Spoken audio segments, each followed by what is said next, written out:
Through death, I found life. Now I help hundreds of men and boys find life.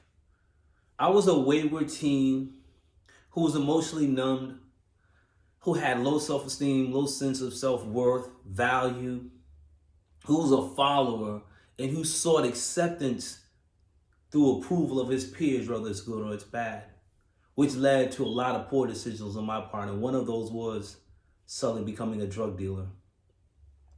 On December the 24th, 1991, I remember this night, me and my friends were hanging out, preparing to bring in the Christmas spirit.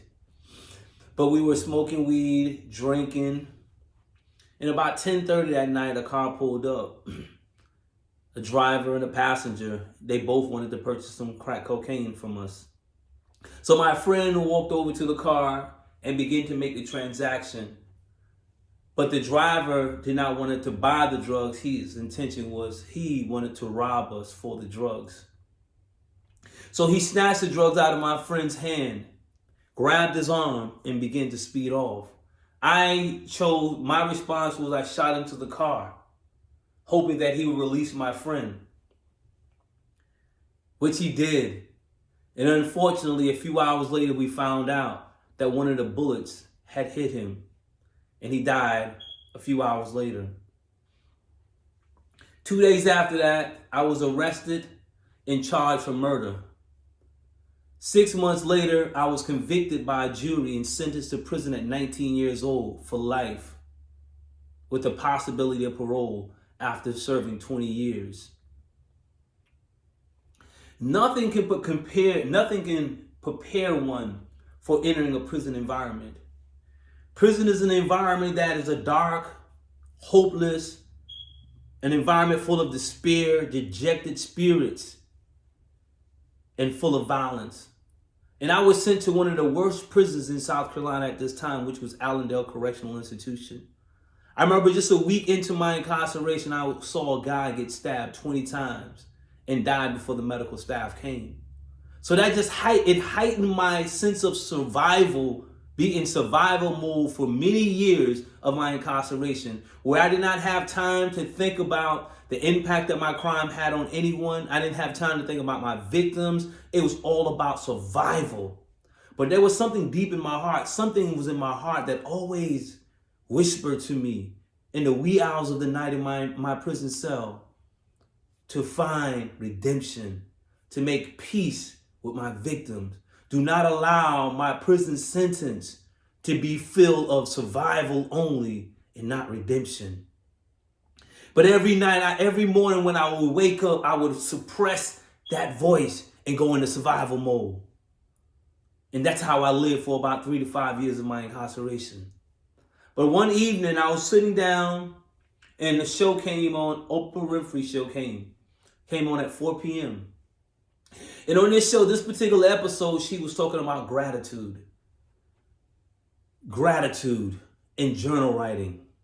I remember sitting down there for 45 minutes listening to her speak about writing down 5 things that you 5 things that you're grateful for every morning that you wake up. 5 things that you're grateful for every night before you go to bed.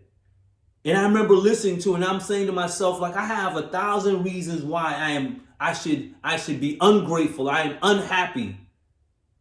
But I took her up on a challenge.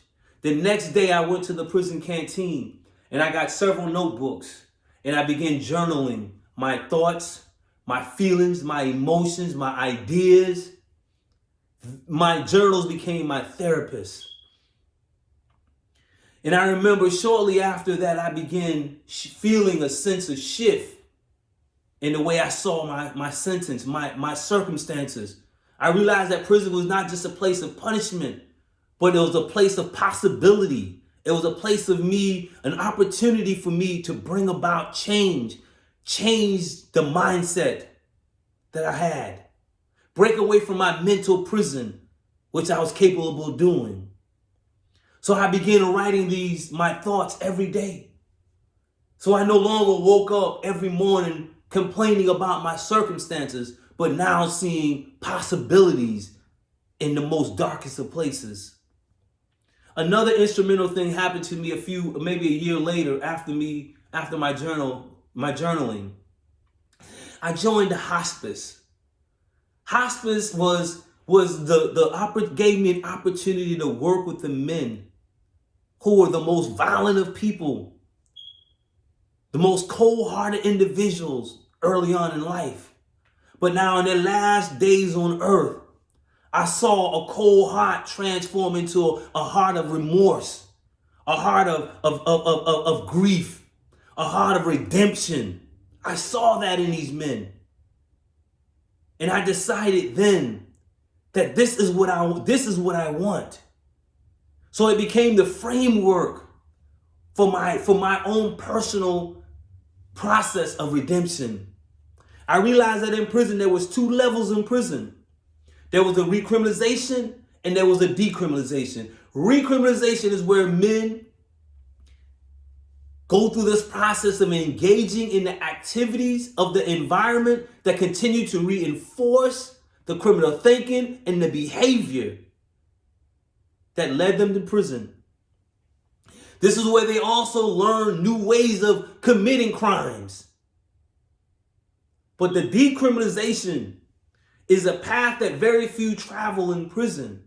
That's where one takes a personal role in his rehabilitation, where he takes the time to do more self-reflection about the things that led to his incarceration and begin to repair that, begin to correct it.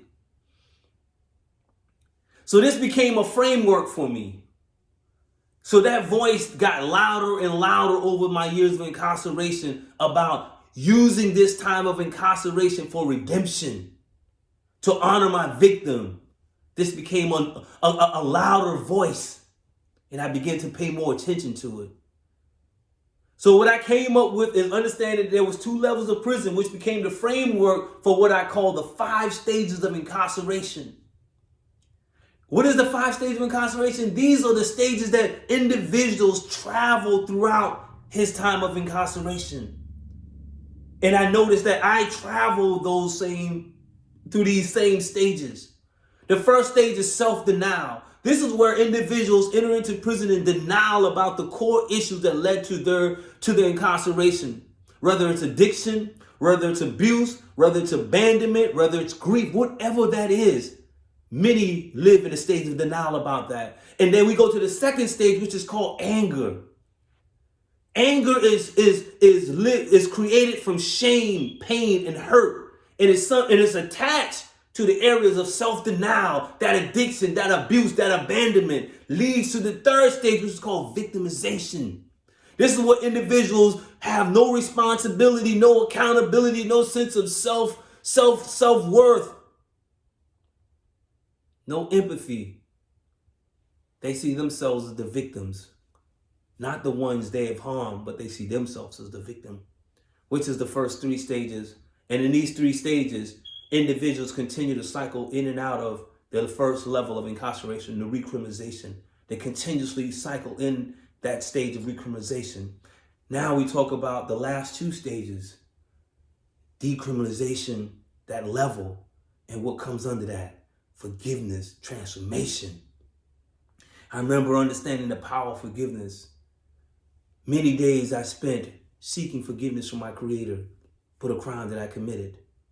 Many nights I would write in my journal letters to the victim's family, seeking forgiveness. Many nights I would begin my letter in my journal writing, "Dear Gary, I apologize to you for the things that I've done.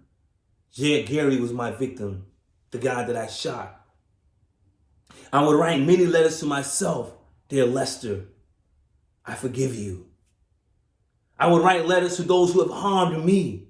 I would list their names and begin writing letters of forgiveness, cleansing myself. Which brings me to the 5th stage, which is transformation. My mindset changed over the course of my incarceration. My mindset changed. I now saw purpose. I saw redemption. I saw opportunity inside of this prison environment. And from there, it became a curriculum that my journal writing entries became a curriculum that I started using to empower other men inside of this prison with me, to help them find redemption, help them understand what are their different stages of incarceration, what level that they are in inside of prison. Is the recriminalization or the decriminalization, helping them make that connection. So it went from seeing violent individuals inside of prison, becoming students of knowledge, becoming people who are now seeking their own personal path to redemption. The prison chaplains, mentors, staff, they saw this. They saw the impact that I was making through the lives of hundreds of men inside of those different prisons. That they continue to give me the platform to continue to share this message. So over 15 years I spent inside of remaining of my senses, I spent it teaching and educating and empowering not only myself but other men about the path to redemption in the 5 stages of incarceration. That in 2014, I was granted parole. From the letters that the chaplains wrote, from mentors, we presented to the parole board a different person. I shared with the parole board that I was no longer that wayward teen, 19 years old, but I became an adult who now took responsibility for the crime that he has committed at 41. And showed that I deserved a second chance, and that my work will continue to be something I do during my incarceration and after my release. The parole board graciously granted me parole. And I've been home now 5 years, and I have continuously worked in sharing the 5 stages of incarceration to help men, particularly those who are inside of a prison system with a violent crime, understand that you have to go through these different stages of incarceration to find redemption, that it is possible. I also go into the schools and I empower young men about the power of choices, conflict resolution, and emotional intelligence, helping prepare these hundreds of young men to make better choices so that their 180-second decision doesn't turn out to be like mine, where I chose to pull a trigger and took a human being life. Hopefully they never, in their 180 seconds, they never pull a trigger nor pick up a gun. So I have continued that work to empower our community, empower men in prison, empower our teens to make better choices. And this is my story my story to redemption, serving life. Through life, I found life. And now I'm empowering others to find life. Thank you all. Be blessed.